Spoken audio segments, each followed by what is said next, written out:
الحمد لله رب العالمين والصلاة والسلام على رسوله الكريم اما بعد. عزیز بھائیوں، آج نماز تراویح میں سورہ یوسف مکمل، سورہ رعد مکمل اور سورہ ابراہیم مکمل تلاوت کی گئی. آئے میں آپ کو اس واقعے کے جانب آج کھینچ لے جانا چاہتا ہوں جس کو اللہ رب العالمین نے احسن القصص یعنی واقعات میں قصوں میں سب سے بہترین قصہ کہا. اللہ رب العالمین نے اس میں یوسف علیہ السلام کی ایک مکمل حقیقت کو بیان فرمایا، ان کی مشکلات، ان کی پریشانیاں، وہ تمام. سب سے پہلے یہ جان لیں کہ دنیا میں سب سے بہترین سلسلہ نسب یوسف علیہ السلام کہ 4 نسب نامے ایسے ہیں، 4 نسب نامے میں 4 افراد ایسے ہیں جو چاروں کے 4 نبی ہیں. یوسف بن یعقوب بن اسحاق بن ابراہیم، یہ مکمل انبیاء کا خاندان ہے. یہ نبی، ان کے ابا نبی، ان کے دادا نبی، ان کے پردادا نبی. یوسف علیہ السلام اپنے بچپنے میں لڑکڑاتی زبان کے ساتھ اپنے والد محترم یعقوب علیہ السلام کے پاس آ کر کہتے ہیں، اے ابا جان، کل میں نے خواب دیکھا، میں نے خواب میں دیکھا کہ 11 ستارے، سورج اور چاند مجھے صدقہ کر رہے ہیں. یعقوب علیہ السلام اس خواب کو بخوبی جانتے تھے. انہوں نے کہا، اے میرے پیارے بچے، اس خواب کو تو اپنے بھائیوں میں نہ بیان کرنا، کیونکہ شیطان تمہارے درمیان مکر و فریب پیدا کر سکتا ہے. دوسری جانب بھائیوں میں ایک الگ ہی چال، ایک الگ ہی خیال دوڑ رہا تھا، اور وہ خیال یہ تھا کہ یوسف علیہ السلام کو ہمارے ابا اتنا کیوں پیار کرتے ہیں. اس خواب کے بعد یوسف علیہ السلام سے محبت ہونا یعقوب کی فطرت تھی، لیکن یعقوب کی یہ محبت یوسف کے لیے دیگر بھائیوں کو دیکھی نہیں گئی. تو بھائیوں نے مل کر یہ فیصلہ کیا کہ ہم طاقت والے، ہم قوت والے، ہم نوجوان ہیں، ابا کو ہم پر زیادہ فخر ہونا تھا، لیکن ایک چھوٹے بچے یوسف پر ابا زیادہ فخر کرتے ہیں. ہم ایک کام کریں گے، یوسف کو قتل کریں گے یا کہیں دور لے جا کر پھینک دیں گے. ایک بھائی نے کہا کہ قتل نہ کرو، اسے ایک اندھے کنویں میں پھینک دو، ایسا کنواں جس میں پانی نہ ہو اس میں ڈال دو، کوئی مسافر آئے گا اور اس بچے کو اٹھا کر لے کر چلا جائے گا. تو یہی طے ہوا. یہ تمام اپنے والد محترم یعقوب کے پاس آتے ہیں، کہتے ہیں، اے ابا جان، کیا وجہ ہے کہ آپ یوسف کو ہمارے ساتھ کھیلنے کودنے کے لیے نہیں بھیجتے؟ ہم یوسف کے ساتھ کھیلنا چاہتے ہیں. والد محترم یعقوب نے کہا کہ نہیں میرے بچوں، مجھے ڈر ہے کہ تم یوسف کو اپنے ساتھ لے جاؤ گے اور بھیڑیا اسے کھا جائے گا، مجھے ڈر ہے، اسی لیے نہیں بھیجوں گا. بھائیوں نے کہا، ہم نوجوان ہیں، طاقتور ہیں، ہم مضبوط ہیں، ہمارے ہوتے ہوئے یوسف کو کوئی کیسے کھائے گا؟ یہ نہیں، اگر ایسا ہوتا ہے تو پھر ہم کھلی گمراہی میں پڑے ہوں گے. بہرکیف یعقوب نے اجازت دی. ان 10 بھائیوں نے مل کر یوسف کو اپنے ساتھ دور لے گئے اور وہاں ان کے کپڑے اتار کر ایک اندھے کنویں میں انہیں پھینک دیا. ایک بھیڑیے کو ذبح کیا، اس کا خون لے کر اس کپڑوں کو رنگ دیا اور پھر والد محترم کے پاس رات کے موقع پر آئے اور کہنے لگے، اے ابا جان، رو رہے ہیں، رو رہے ہیں. کہتے ہیں، اے ابا جان، یوسف کو بھیڑیے نے کھا لیا. لیکن بھائیوں نے غلطی کی تھی، بھیڑیا کپڑے اتار کر نہیں کھاتا. جب بھیڑیا حملہ کرتا ہے تو جسم کے ساتھ کپڑے بھی پھٹ جانا چاہیے تھا. بھائیوں نے تو کپڑے نکالے اور کپڑوں میں کوئی خراش نہیں تھا. یعقوب سمجھ گئے کہ اب میرے لیے صبر کا دور شروع ہونے والا ہے. یوسف نہیں مرے، بھیڑیا نہیں کھایا. کپڑے ثابت کرتے ہیں کہ ان بھائیوں نے کوئی مکاری اور کوئی حسد والا کام کیا. پھر کچھ رات گزری کہ مسافروں کا ایک قافلہ اسی راستے سے گزر رہا تھا. ایک آدمی نے کہا کہ ہم سفر پر ہیں، کچھ لوگ جائیں، ایک کنویں کو تلاش کریں اور پانی وہاں سے لے کر آئیں. جب لوگوں نے کنویں میں اپنا ڈول پھینکا تو یوسف علیہ السلام اس ڈول میں چڑھ کر بیٹھ گئے. جب کھینچا گیا تو دیکھا ایک خوبصورت بچہ. یا بشرا ھذا غلام. تمام مسافرین ایک دوسرے کو مبارکبادی دے رہے، دیکھو ہمیں بچہ مل گیا، بچہ مل گیا. اس زمانے میں یہ مال تھا، یہ دولت تھا، اسے بازار میں بیچ کر کیسے کمایا جا سکتا. چنانچہ یہ قافلہ مصر کے بازار میں پہنچا اور چند دنوں میں یوسف علیہ السلام کو بیچ دیا اور عزیز مصر نے یوسف کو خرید لیا. خریدنے کے بعد اپنے گھر لے گئے. بیوی سے کہا کہ اس کی دیکھ بھال کرنا، میں اسے اپنا بیٹا بنا لوں، شاید تم اس کا خیال رکھنا۔ یوسف علیہ السلام جب جوان ہونے لگے تو خوبصورتی امٹنے لگی، اتنے زیادہ خوبصورت تھے یوسف علیہ السلام کہ نبی علیہ السلام نے خود کہا نا جب معراج سے آئے اتنا خوبصورت انسان کوئی نہیں جتنے یوسف خوبصورت تھے۔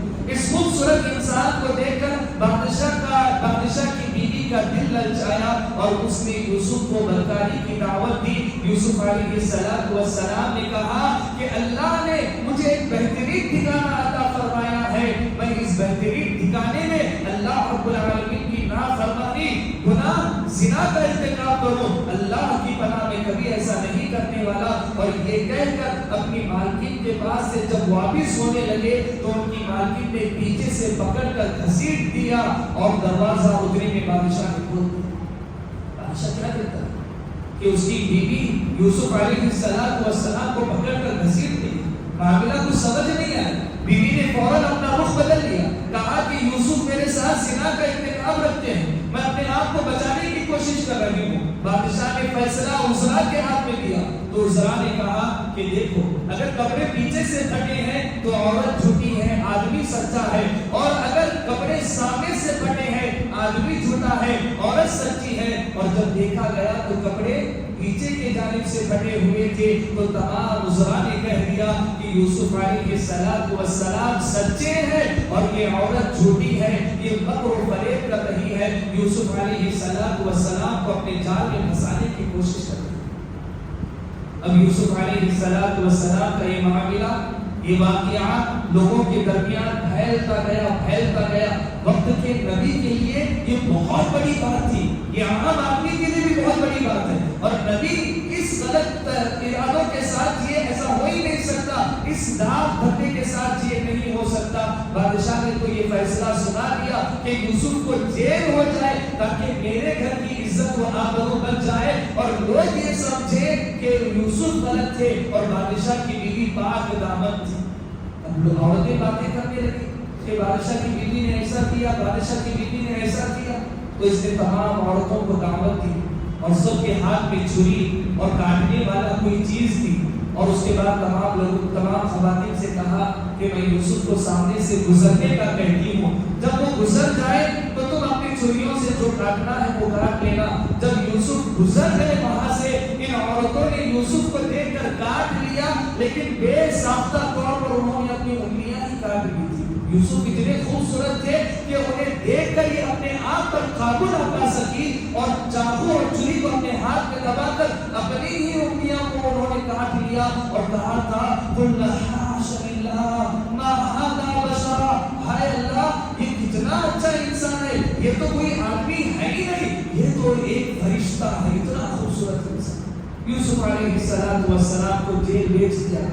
جیل پہنچے تو یوسف علیہ السلام ان کے ساتھ تو اور لوگوں کو جیل میں داخل کیا گیا، یہ تینوں پکے دوست بن گئے۔ اب جو دوست بنے تو یوسف علیہ السلام نے یہاں جیل میں دعوت دین کا کام شروع کر دیا۔ اللہ نے نبوت اور رسالت، نبوت کے لیے ان کو منتخب کر دیا تھا۔ ایک دن یہ دونوں دوست آتے ہیں، بولے یوسف ہمیں خواب دیکھا ہے، اس خواب کی تعبیر ہم چاہتے ہیں، کیا تم بیان کر سکتے ہو؟ بولا ہاں میں بیان کر سکتا ہوں، جب تک کہ ہمارا کھانا نہ آئے میں کھانے سے پہلے تمہارے خوابوں کی تعبیر بیان کروں گا، لیکن اس سے پہلے کچھ اہم بات میں کرنا چاہتا ہوں، اس بات کو سن۔ اس سے یہ بھی معلوم ہوتا ہے کہ کوئی انسان اپنی ضرورت کے لیے آپ کے پاس آتا ہے، آپ پریشانی میں ہیں، مصیبت میں ہیں، توحید کا کام آپ کو کرنا ہے۔ یوسف علیہ السلام نے توحید کی دعوت انہیں دے دی، ان کے خوابوں کی تعبیر بیان کی، کہا کہ ایک بادشاہ کو شراب پلانے والا ہے اور دوسرا انسان پھانسی پر چڑھایا جانے والا ہے، اسے پھانسی کی سزا دی جائے۔ تو جو شراب پلانے والا اسے کہا کہ تم اپنے مالک کے پاس میرا ذکر کرنا۔ جب یہ جیل سے آزاد ہو گیا، وہ پھانسی پر چڑھ گیا، یہ شراب پلانے والا ساقی بن گیا، لیکن یہ بھول گیا کہ یوسف علیہ السلام کا ذکر بادشاہ کے سامنے کرے، جس کی وجہ سے یوسف کو کچھ اور سال تک جیل میں ہی زندگی گزارنی پڑی۔ ایک دن بادشاہ نے خواب دیکھا، خواب میں دیکھا کہ کچھ موٹی گائیں ہیں اور کچھ پتلی گائیں ہیں، یہ پتلی گائیں اور موٹی گائیوں کو کھا رہی ہیں، اور کچھ سوکھی گیل ہے کچھ کچی گیل ہے۔ ایک عجیب خواب بادشاہ نے دیکھا تھا، وہ اپنے وزراء سے تعبیر پوچھی تو لوگوں نے کہا اضغاث احلام، یہ ایسی جو خواباتیں آ گئے اس کا کوئی معنی مطلب نہیں ہے۔ لیکن وہ ساقی نے اس بات کو سنا، وہ سیدھے یوسف علیہ السلام کے پاس پہنچا اور خواب کی تعبیر اس نے معلوم کر لی، آ کر بادشاہ کو بتائی۔ بادشاہ نے پوچھا کہ یہ تمہیں کیسے معلوم ہوا؟ بولا میرا ایک ساتھی جیل میں ہے یوسف، مجھے اس سے یہ تمام باتیں معلوم ہوئی۔ بادشاہ نے کہا بلا لاؤ اسے۔ یوسف نے کہا نہیں آؤں گا جب تک کہ میرا پہلا فیصلہ تم کلیئر نہ کرو کہ باغ نامہ کون تھا اور دار کون تھا، یہ تمام باتیں تم عوام کے سامنے لے کر آؤ۔ وقت کے نبی ہے، اس دعوت کے ساتھ دعوت دین کا کام بہت مشکل تھا۔ بادشاہ نے اقرار کر لیا کہ داغدار بادشاہ کا گھر تھا اور یوسف علیہ السلام پاک دامن تھے۔ اس کے بعد یوسف باہر آئے اور انہوں نے بادشاہ کو پورا معاملہ سمجھایا خواب کا اور کہا اے بادشاہ میں ایک اچھا نگران بن سکتا ہوں، زمین کے خزانوں کی حفاظت کر سکتا ہوں۔ تو بادشاہ نے وہ عہدہ یوسف علیہ السلام کو دے دیا۔ یوسف علیہ السلام جب عہدے پر بیٹھے، 63 سال کا وہ زمانہ آیا جو بادشاہ کو اللہ نے خواب میں دکھایا تھا۔ لوگ دور دور سے تنگدستی مصیبت کے یوسف علیہ السلام کے پاس آتے اور یوسف علیہ السلام انہیں راشن بھر بھر کر دیتے تھے۔ تو اسی طرح سے یعقوب علیہ السلام کے بیٹے 63 سال کی وجہ سے یوسف کے پاس آئے، راشن انہوں نے بھر لیا۔ یوسف نے پوچھا تھا علیہ السلام کتنے لوگ ہیں؟ بولا ہم ہیں، ابا امی ہیں، ایک اور بھائی ہمارا گھر میں ہے بنیامین۔ وہ کیوں نہیں آئے؟ وہ ابا نہیں بیچتے، انہیں بہت پیار کرتے ہیں۔ بولا آئندہ اگر انہیں نہیں لائے تو راشن تمہیں ملنے والا نہیں، اتنا آدمی کا راشن کب ملنے والا؟ اور تمہیں معلوم ہے کتنا اچھا انسان ہو، مہمان نواز ہو، لاؤ اپنے بھائی کو بھی لاؤ۔ اور پھر دوسری مرتبہ یہ بچے اپنے باپ کے پاس سے جب راشن لینے کے لیے نکلے تو باپ سے کہا کہ بنیامین کو بھی بھیج دے، ان کا بھی راشن ملے گا۔ یہ تو بادشاہ انکار کرتا ہے کہ وہ نہیں دے گا، یہ راشن نہیں دے گا۔ یوسف علیہ السلام کی یہ تدبیر کام آئی۔ بہت زیادہ ریکویسٹ کے بعد یعقوب علیہ السلام بنیامین کو بھیجنے کے لیے تیار ہوئے۔ یہاں ایک اہم بات یعقوب نے اپنے بچوں کو نصیحت کی، اے میرے پیارے بچوں جب مصر میں جاؤ تو پھیل کر جانا، ساتھ میں اکٹھے نہیں جانا۔ تم نوجوان بچے، اتنے ہٹے کٹے بچے، 11 بھائی ایک ساتھ جا رہے ہیں، نظر لگانے والا نظر لگا سکتا ہے، الگ الگ ہو کر جانا کہ کسی کی نظر نہ لگے، کہ کسی طرح چلے گئے۔ اب یوسف علیہ السلام کے سامنے کھڑے تو اپنے بھائی بنیامین کو پہچان لیا اور کہا کہ میں تمہارا بھائی ہوں، ابھی کچھ تدبیر کرنے والا ہوں، تم اطمینان رکھنا۔ تدبیر کی کہ تمام کو راشن ڈال دیا اور بنیامین کے راشن میں بادشاہ کے محل کا ایک پیالہ ڈال دیا، اور پھر اعلان کرنے والے نے اعلان کیا کہ بادشاہ کا مخصوص پیالہ چوری ہو گیا ہے، دروازے بند کر دو، تلاشی لی جائے گی اور جس کے پاس یہ پیالہ نکلا اسے سزا دی جائے گی۔ یوسف کے بھائیوں نے کہا کہ ہم چور لگتے ہیں، ہم چور نہیں ہیں، ہم اچھے انسان ہیں، تلاشی دینے میں کیا حرج ہے، تلاشی دے لو۔ پورے بھائیوں کی تلاشی دی گئی، بالآخر بنیامین کی تلاشی دی گئی تو پیالہ نکلا۔